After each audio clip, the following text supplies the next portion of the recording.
U.S. tariffs on Chinese imports and rising trade tensions are disrupting domestic industries and fraying supply chains. Why are U.S. imports plunging despite high tariffs? And why aren't tariffs saving industries while prices keep rising? U.S. slapped a sweeping 145% tariff on Chinese steel, aluminum, and components. Yet, imports still plunged 28.5% in May, year on year, to 2.18 million TEUs, the steepest drop since the pandemic. Nearly every West Coast port saw declines, Long Beach down 31.6%, and Los Angeles down 29.9%. Shipping lines have cut at least 6 Asia to U.S. routes, as warehouses brace for emptier containers. Shelf shortages in electronics and home goods could hit within 5 to 7 weeks, as inventory dries up. Import costs have surged. U.S. steel and aluminum duties add over $100 billion annually, inflating household expenses. A Reuters Ipsos poll finds 73% of Americans expect higher prices in the next 6 months. Economic strains are already pushing consumer sentiment to near 3-year lows. From January to April 2025, the Bloomberg Dollar Index tumbled from 105 to under 95, losing roughly 10%.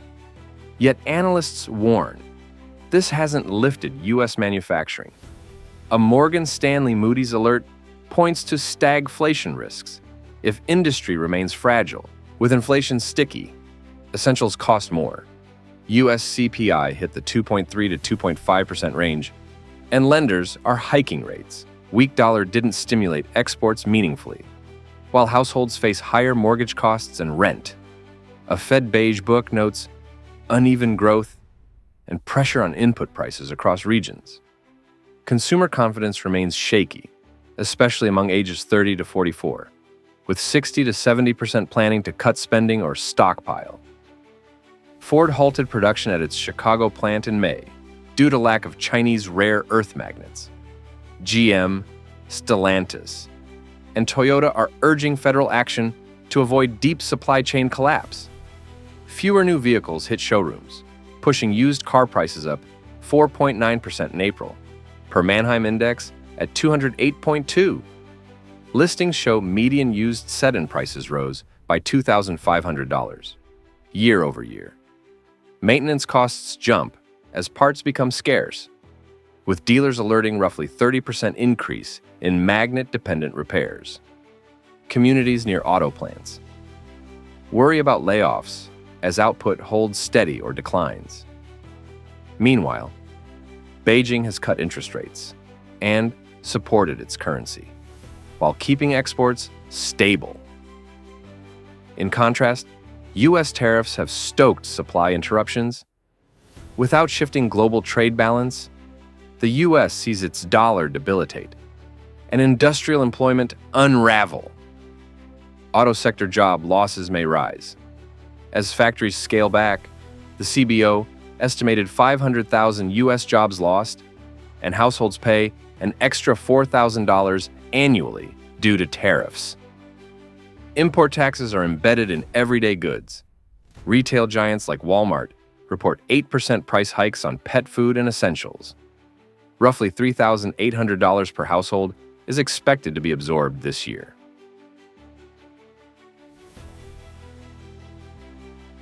Canada is witnessing a sweeping economic boycott of U.S. products, streaming services, and tourism.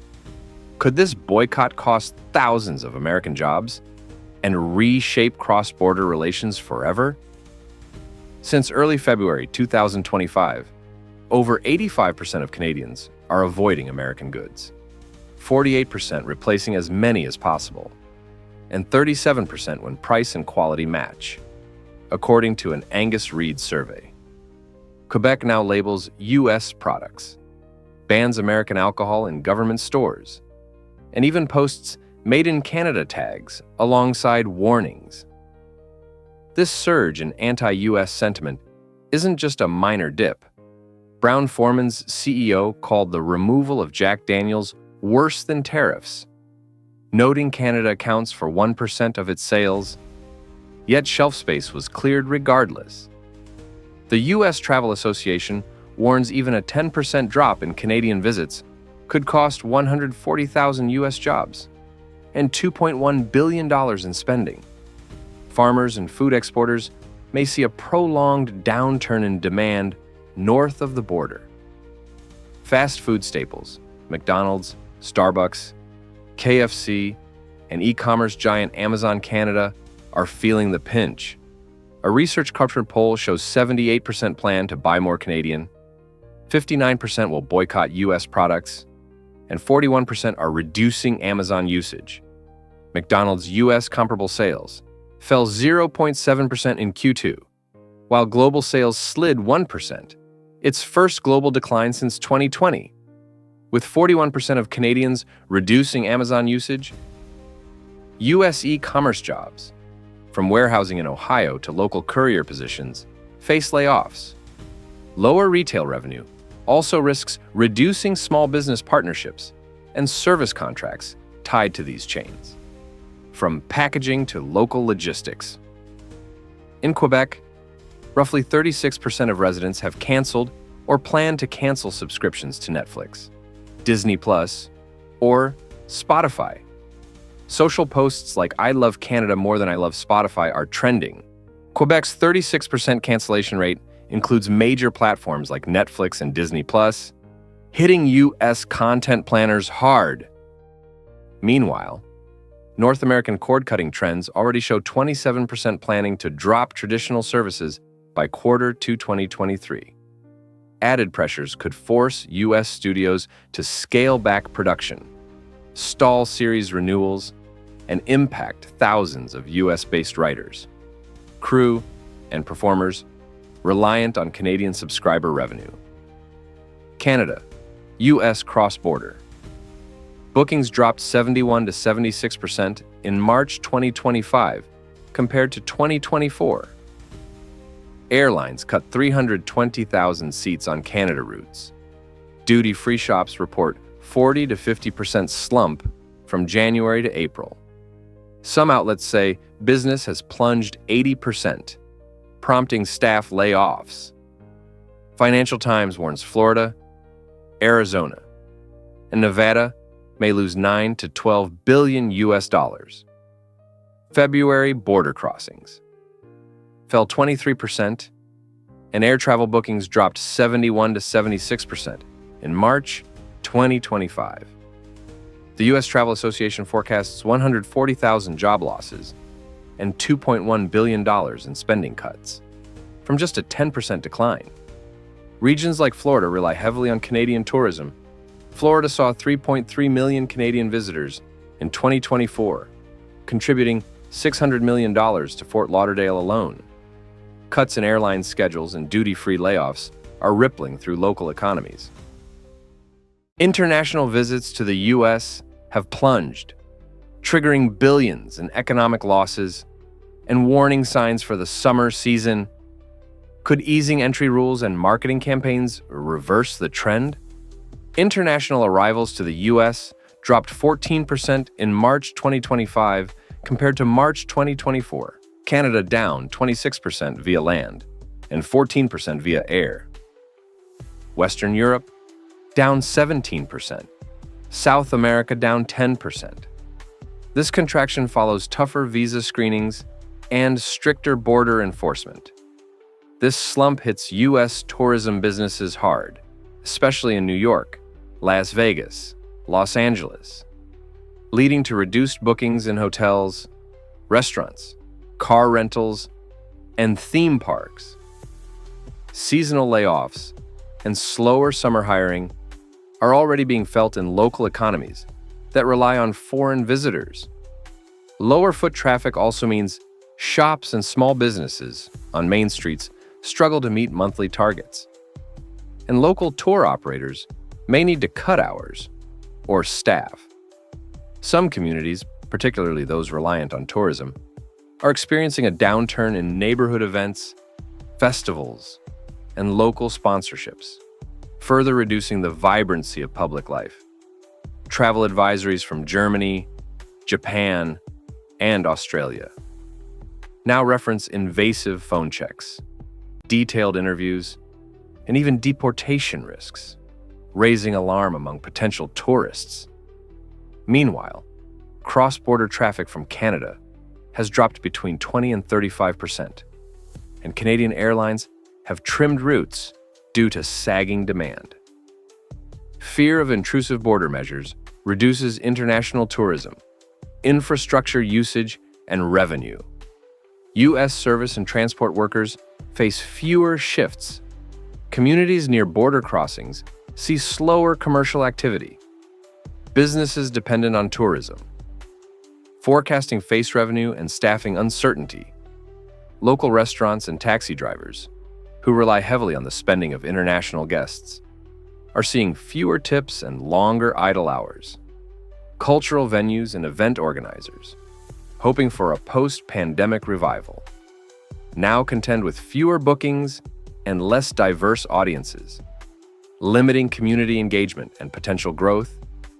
The World Travel and Tourism Council projects a $12.5 billion drop in international visitor spending in 2025, from $181 billion in 2024 to just under $169 billion.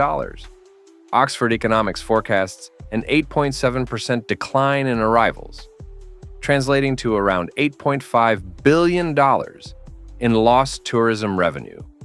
Tourism Economics warns that Canadian travel could cut $2 to $6 billion and about 14,000 U.S. jobs.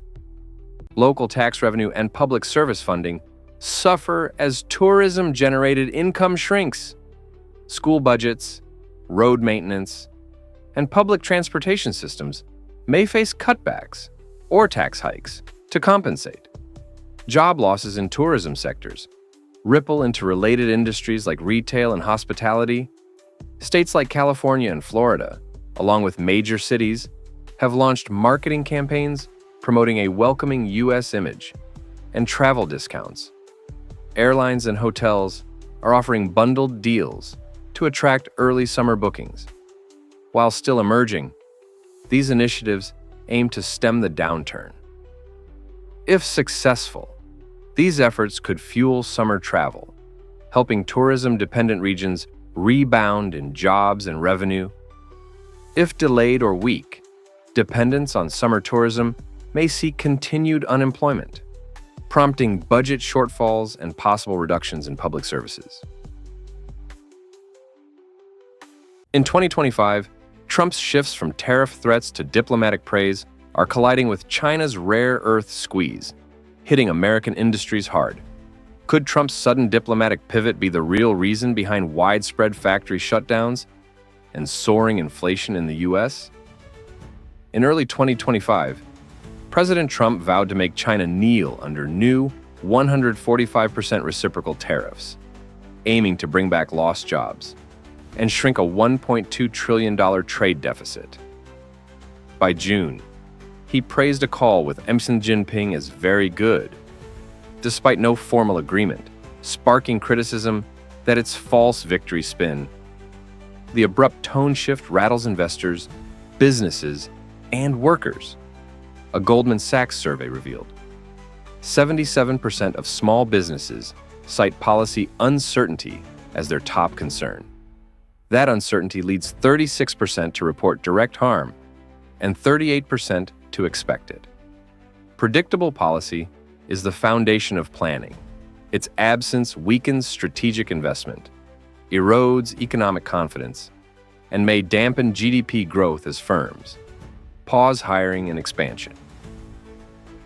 In April, China banned exports of key rare earth elements and magnets, controlling 70% of global mining and over 90% of refining. Permits for shipments to the U.S. have fallen sharply as Beijing intensifies security licensing. This chokehold halts electric vehicle, aerospace, and semiconductor production. Factory delays ripple through supply chains, raising costs by up to 15% in auto assembly and electronics. Businesses are stockpiling components, Half of Fed districts cite supply chain disruptions in surveys. With rising manufacturing costs, consumers face higher prices and less stable product availability, while strategic dependencies undermine U.S. tech sovereignty. Ford and major defense firms halted production due to lack of rare earth magnets, essential for motors, brakes, missiles, and radars. Analysts warn Pentagon readiness could be compromised not by combat, but by material shortage. The Chicago Ford plant alone paused for weeks, impacting workers and vendors. Bloomberg reports a temporary shutter of one factory, halting production lines. Layoffs ripple through supplier networks. Defense delays threaten jobs for engineers and technicians. Public trust in manufacturing and military readiness weakens, feeding anxiety over the government's ability to secure critical infrastructure and national defense. Tariffs and rare earth disruption pushed U.S. shipping and input costs up around 15 to 20%, squeezing small retailers, toy, electronics, and hardware stores in Iowa and Ohio report rising inventory costs, canceled orders, and closures. Small business owners, representing 1/3 of U.S. imports, report duties as high as 161%, shrinking margins. Many are drawing on personal savings or cutting staff to stay afloat. Consumers face fewer local shopping options, higher prices, and delayed orders. As small business closures rise, local employment dips, impacting community economies and increasing reliance on social safety nets. Canada is fast becoming the new trade favorite across Asia, Europe, and beyond. While U.S. tariffs are reshaping retail and jobs at home, is America losing its edge without even noticing? While the U.S. imposes tariffs as high as 50% on steel, aluminum, and cars, Canada has quietly signed new trade pacts with Asia, Latin America, the EU, and India. Its latest agreement with Indonesia slashes 90% of bilateral tariffs, boosting sectors like electronics, minerals, AI, and advanced manufacturing. Canada's Indo-Pacific strategy, backed by a $2.3 billion initiative, is rapidly expanding its presence in the region and attracting new investment. As Canada strengthens its global partnerships, the U.S. risks losing key trade leadership. This could mean fewer job opportunities, less investment, and higher consumer prices as American influence in global markets wanes. A sharp 125% tariff on goods from China has hit U.S. retailers hard. Walmart, Target, and Dollar Tree have raised prices on essentials like electronics, toys, coffee, and flowers.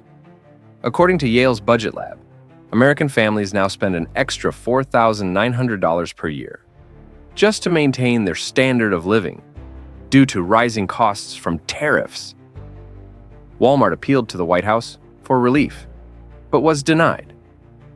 Meanwhile, Amazon Canada is thriving with lower prices and faster delivery to U.S. shoppers. Consumers face rising costs and product shortages, while retail workers deal with job cuts.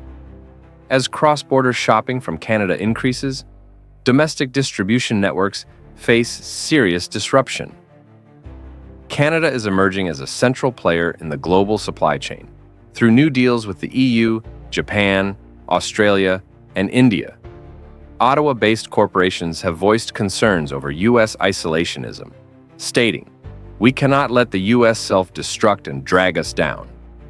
Canada is also ramping up capabilities in battery metals, rare earth minerals, and clean energy, drawing manufacturing orders and capital away from the U.S. High-tech job growth is shifting northward. American workers in steel, automotive, and battery sectors face job insecurity, while U.S. firms increasingly rely on imports from Canada rather than serving foreign markets directly. Analysts warn that unless U.S. trade policy changes course, the economy could face a triple threat: high prices, supply shortages, and rising unemployment. Canada's growing web of trade alliances is creating a parallel system that excludes the U.S., attracting international businesses seeking stability and predictability. Workers, small businesses, and the middle class are bearing the costs of current trade strategies. Without adjustments, America could fall behind as global commerce evolves without it. America's auto industry is facing an unprecedented challenge as new car inventories hit record highs and consumers walk away from new vehicles. With dealerships struggling and car prices soaring, could this crisis permanently change how Americans think about car ownership? As of May 2025, U.S. new vehicle inventory has surged to over 2.84 million units, with an average 80-day supply for EVs, SUVs, and luxury models. It exceeds 100 days. Dealerships in Texas, Arizona, and Michigan are cutting staff, downsizing, or seeking foreign buyers, signaling a major industry shift. The sudden glut of unsold cars has left hundreds of thousands of dealership employees at risk of losing their jobs. Local communities are seeing a sharp drop in tax revenue and economic activity, putting public services and small businesses in jeopardy. For many towns that rely on auto sales as their economic lifeblood, this downturn means real hardship for families, workers, and local governments who are struggling to adapt to the new reality. In 2025, the average new pickup costs $54,000, up from $38,000 just 6 years ago. Auto loan rates now average nearly 10%, with some buyers paying 15 to 22% due to imperfect credit. A $24,000 loan on a $32,000 car can mean $650 monthly payments, more than many mortgages. As a result, Americans are keeping older vehicles, often with over 200,000 miles, to avoid unsustainable debt. With soaring prices and sky-high loan rates, millions of Americans are forced to drive aging, high-mileage cars. This trend brings more breakdowns, higher repair bills, and growing safety concerns. The stress of mounting financial pressure is eroding consumer confidence, especially among the middle class, who now feel shut out of the dream of new car ownership. Electric vehicles and luxury SUVs now comprise a growing share of the over 750,000 vehicles unsold for more than 100 days. Despite EV price cuts of up to 50%, buyers remain scarce as they sit unused. Batteries degrade, tires crack, and paint fades, turning them into liabilities for dealers and automakers. Major automakers like Ford, GM, and Stellantis have cut production by 35 to 40%, causing tens of thousands of layoffs. The rapid depreciation of new technology has shaken public trust in electric vehicles. Many Americans are now hesitant to embrace modern cars, fearing their investment will quickly lose value. The dream of a green automotive future feels more distant, while the risk of job loss in manufacturing communities has grown. As car makers cut orders, parts factories in Ohio, Michigan, and Tennessee are shutting down. Over 50,000 auto jobs have been lost in just 6 months, per Bloomberg and the Wall Street Journal. The ripple effects reach banks, pension funds, credit unions, and school budgets. Entire communities, from teachers to grocery store owners, are being swept up in the crisis. As the auto industry's decline ripples through the local economy, small towns are losing their industrial identity and facing the prospect of long-term poverty. Job losses are undermining the stability of families and neighborhoods.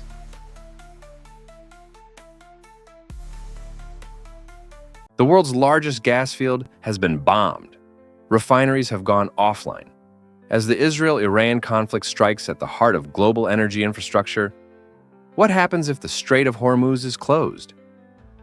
On June 13th, Israel initiated Operation Rising Lion, a large-scale airstrike involving more than 200 fighter jets, targeting high-level IRGC military commanders and nuclear facilities in Iran. Within the first 15 minutes, at least 20 senior IRGC generals and 6 nuclear scientists were killed, including General Hussein Salami, once considered the successor to Qasem Soleimani. Israel stated the strikes were carefully executed, with precision targeting down to individual apartments, to minimize civilian casualties. Security risks could rise sharply if the U.S. becomes directly involved. Any disruption to oil flows in the region would push up gasoline and commodity prices, adding pressure to U.S. households and the global economy. Starting June 16th, Iran launched a massive barrage of ballistic missiles and drones against multiple Israeli targets, including the Ministry of Defense, Mossad headquarters, and residential areas in Tel Aviv and Haifa. The initial wave included over 400 missiles and hundreds of drones, designed to overwhelm Israel's missile defense systems, Iron Dome, Patriot, and THAAD. At least 24 people were killed and more than 500 injured in Israel, while Iran reported 224 deaths, mostly civilians. Despite Iron Dome intercepting around 90% of incoming threats, several projectiles broke through, causing damage to infrastructure and residential zones. Israel has vowed to escalate its counterstrikes against Iranian energy and financial assets if civilian areas continue to be targeted. Energy infrastructure in both countries has already been hit, and the resulting supply shocks could significantly drive up global oil prices and consumer costs worldwide.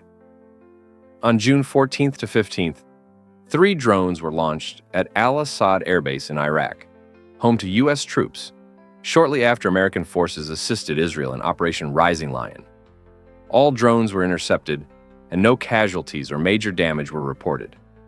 The U.S. Embassy in Baghdad evacuated most staff as a precaution.